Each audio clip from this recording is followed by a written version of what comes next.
Alors, correction de l'exercice numéro 32. Une particule de charge électrique Q0 positive est placée en haut. Les points A, B, C et D sont à la même distance D de haut. Bon, ça signifie que A, B, C et D sont sur un cercle de centre O et de rayon D.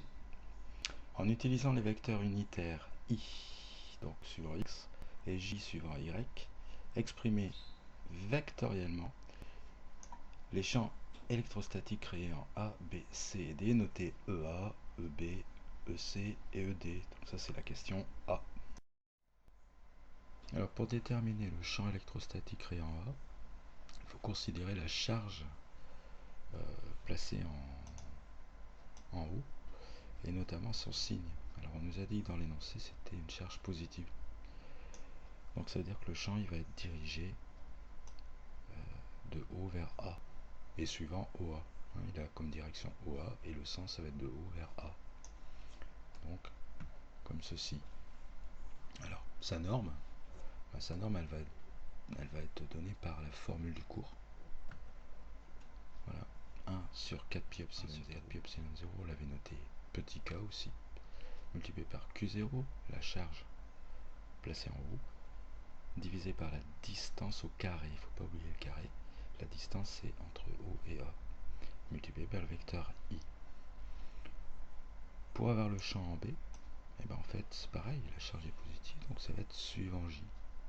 Donc ça va être un vecteur comme ça, avec la même norme en fond. D'accord, puisque la distance est la même, d carré, Q0, qui est placé ici. Pour avoir C, C, on va voir que le champ électrostatique créé en C va être dirigé de haut vers C, comme ceci, c'est-à-dire à l'opposé de celui créé en A. Donc on peut simplement écrire que c'est l'opposé de A. Et le champ créé en D, ça va être l'opposé du champ créé en E. Donc il y a vraiment une symétrie dans ce problème.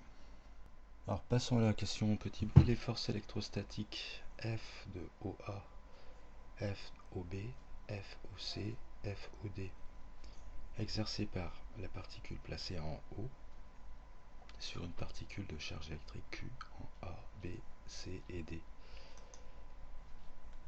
Donc au niveau de la notation, on a F de haut, donc c'est O qui crée le champ électrique, et la charge placée en A va subir une force électrique qu'on va noter F O sur A.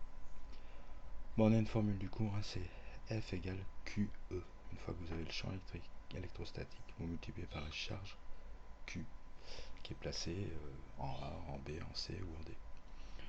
Donc en fait c'est assez simple, puisqu'on a l'expression des champs finalement en A, en B, en C et en D de l'exercice de la question précédente.